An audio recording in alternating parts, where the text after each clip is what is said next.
जय गुरुदेव। उत्तराखंड के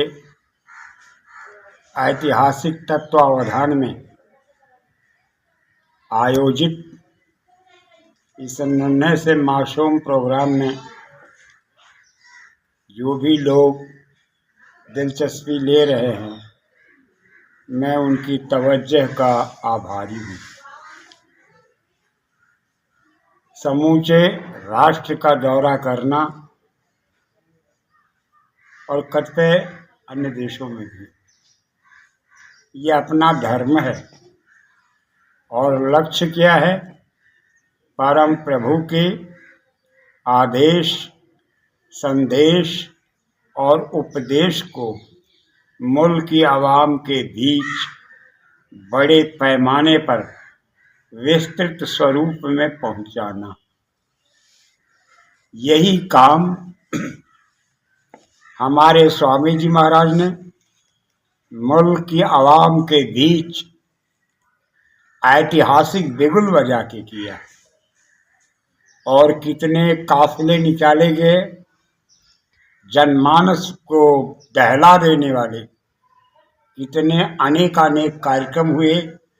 तमाम तरह के इतिहास और तमाम तरह की कहानियां हैं।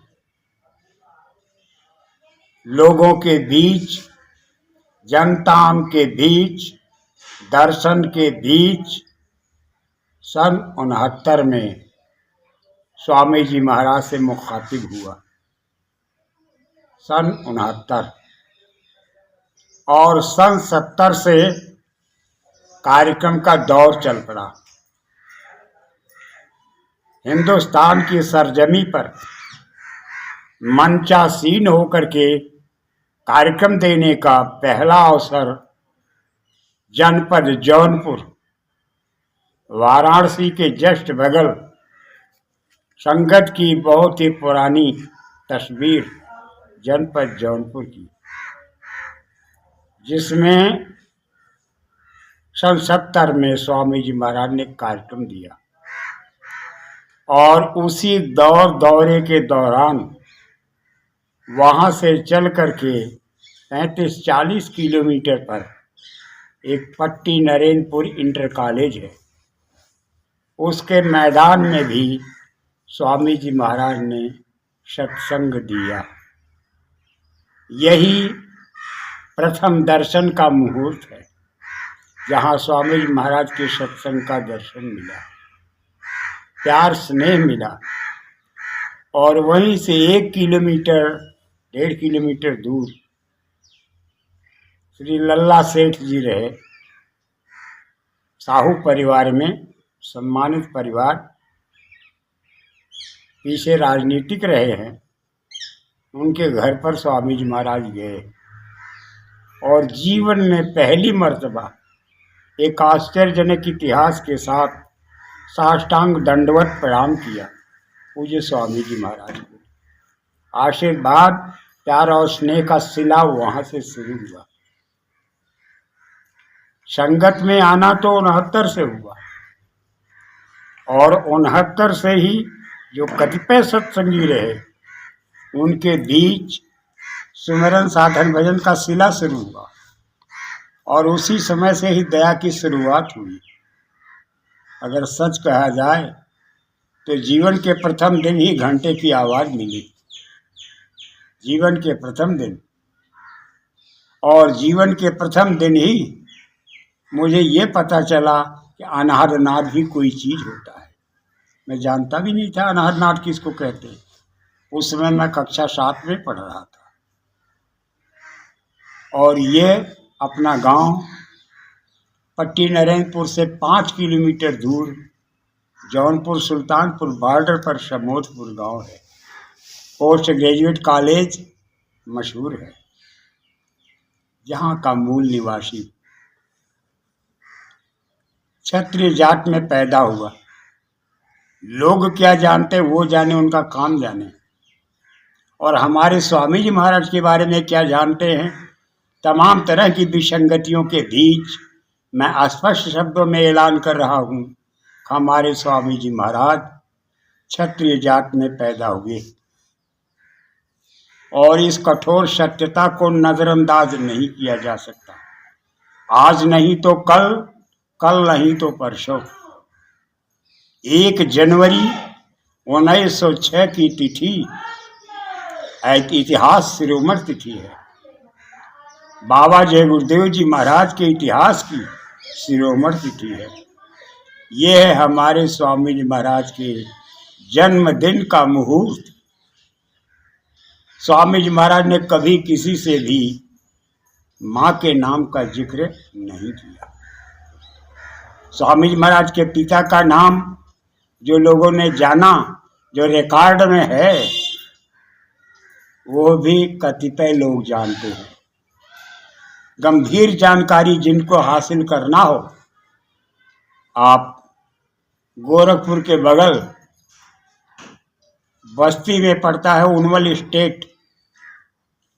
स्टेट चले जाइए और साथ ही साथ मैनपुरी रोड पर,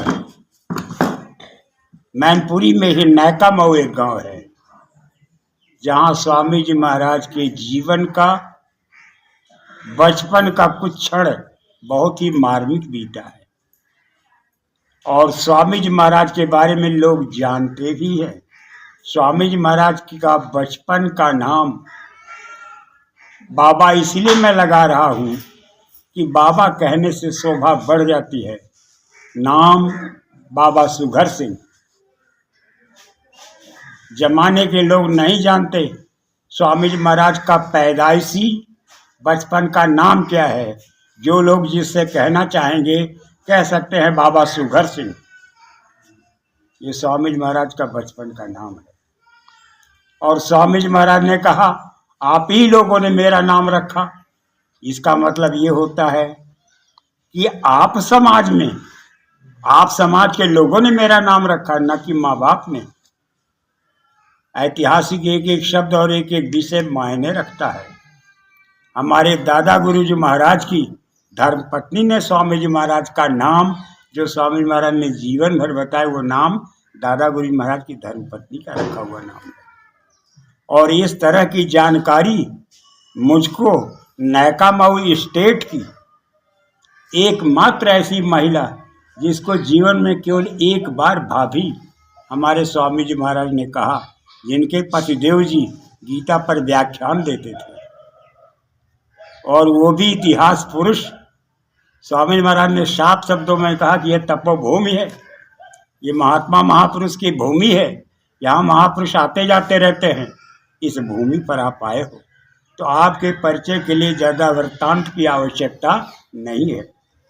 मैं निकट दिनों में वहाँ गया भी और वहाँ से भी स्वामी जी महाराज के हाथ की लिखी हुई किताबें, परमार्थी वचन संग्रह चारों तरफ पहुँचाई जा रही हैं। साथ ही साथ हमारे स्वामी जी महाराज ने कहा कि देखो, हमारे गुरु महाराज ने कहा था कि तुमने अगर हमारे गुरु महाराज को भुलाया तो भारी तकलीफ में फंस जाओगे। मुल्क की आवाम को न मालूम, न बाबा जय गुरुदेव के प्रेमियों को मालूम कब, क्यों, किस क्षण में इस बात को लोगों के सामने रखा, ये किसी को नहीं मालूम। लेकिन स्वामी जी महाराज ने उस इतिहास को जीवंत रखने के लिए बताया कि हमारे गुरु महाराज ने कहा था। अब सोचने की बात ये आ जाती है कि स्वामी जी महाराज के गुरु महाराज कौन, आपको ये भी नहीं मालूम। स्वामी जी महाराज के गुरु महाराज दादा गुरु जी महाराज, जिनकी पूरी छवि आप जीवन में कभी नहीं देख सकोगे, कभी न देख सकोगे, न कभी पा सकोगे, क्योंकि आपके अंदर वो प्यार की सरिता का प्रवाह नहीं चल रहा है। सामने जबकि ग्राम्य जीवन, ग्रामीण रहन सहन, ग्रामीण परिवेश, लेकिन किसी की हिम्मत नहीं थी कि सामने कोई फोटोग्राफी कर सकता हो। और बहुत अनुनय विनय के बाद कानपुर के कतिपय लोगों ने जब उनको कह दिया गया कि ठीक है फोटो खींच सकते हो, तो स्वामी जी महाराज ने अपनी चिरकालीन मुद्रा में और पूरे वेग के साथ फोटो को खिंचवाया है। उस समय हिम्मत नहीं पड़ी कि कोई कुछ कह सकता। पूरी उंगलियां भी हाथ की नहीं आ सकी और नीचे का पैर नहीं आ सका। जितना हिस्सा आया बस उसी हिस्से को इच कर दिया गया और रेखा चित्र खींच करके उसे पूर्ण किया गया। प्रेमी भाई बहनों, उस समय ऐसा चमत्कारिक दृश्य फोटो खिंचाने का दौर नहीं चलता था। ये तो हमारे दादा गुरुजी महाराज का दृश्य, और हमारे दादा गुरुजी महाराज के गुरु महाराज स्वामी गरीब साहब जी महाराज, आपने सुना भी नहीं होगा, हरियाणा के रहे हैं। इंटरनेट पर जब आप डाउन करोगे कि स्वामी गरीब साहब जी महाराज, तो तमाम तरह के वृत्त चित्र, तमाम तरह की कहानियां, तमाम तरह के रहस्यमयी संदेश लोगों के सामने आ जाएंगे। स्वामी गरीब साहब जी महाराज ने हमारे दादा गुरुजी महाराज को आशीर्वाद भी दिया, नामदान भी दिया और विधिवत समझाया भी। और उसके बाद राधा स्वामी महाराज के आश्रम पर रहने वाले एक पंडित जी से कह दिया कि पंडित जी आप इस बच्चे को समझाते रहना, आगे चल कर के ये सूरत बहुत बड़ा काम करेगी। ये उस समय की बात है। अब मैं आप सबसे खुद पूछना चाहूँगा, जानना चाहूँगा कि आप किन किन विषयों पर बाबा जय गुरुदेव जी महाराज के संदेश को, स्टेटमेंट को और चरित्र को आप जानना चाहते हो। अभी थोड़ी देर बाद सत्संग होगा और सत्संग का सिला जब थम जाएगा तो उसके बाद जितने भी लोग और जो भी प्रश्न करना चाहेंगे, यथोचित जैसा उचित हो, मुनासिब हो, जब आप प्रश्न करोगे या जहां कहीं मैं पूरे हिंदुस्तान के दौरे पर मिलूंगा और जिस क्षण भी आप पूछोगे, आप टेप करोगे, टेप कर लेना और ये संदेश पूरे हिंदुस्तान में ऐसे बांटता रहेगा, चलता रहेगा, चढ़ता रहेगा और लोगों के बीच अपनी मत वाली चाल में चलता हुआ जनता आम के दिलों को सोने से जगाने में कामयाब होगा। मैं समय से आगाह कर रहा हूँ। अभी थोड़ी देर आप प्रतीक्षा करें और सत्संग समाप्त होने के बाद आप ऐसे बैठ जाना और ऐसे प्रश्न करना। तमाम तरह के प्रश्नों का उत्तर दूंगा। मेरे कहने सुनने में अभी कोई गलती हुई हो तो आप क्षमा करना। नाम मेरा, स्वामी जी महाराज ने कहा जी इसके 20 नाम रखो, 20 नाम रखो, जिस नाम से और जहाँ कहीं जाए तरह तरह के नामों का प्रचार हो। ये स्वामी जी महाराज का रखा हुआ नाम शुक्राचार्य, नीलगिरी, रूहानी गिजा, सुरेश, रफा दफा, ये 5 नाम तो स्वामी जी महाराज ने स्वयं श्रीमुख से रखा। तो ये सब बड़ी दिलचस्प बातें हैं। से फिर कभी ऐसे ही अगर इंटरेस्ट बना रहा, उत्तरोत्तर आपका प्यार और स्नेह बना रहा, तो बहुत कुछ बातें धार्मिक और आध्यात्मिक रहस्यों से भरपूर आपकी निगाहों के सामने होगी। मैं पुनः कहूँगा कि मुझसे कहने में कोई गलती हुई हो तो आप सब क्षमा करना। शेष फिर कभी। जय गुरुदेव।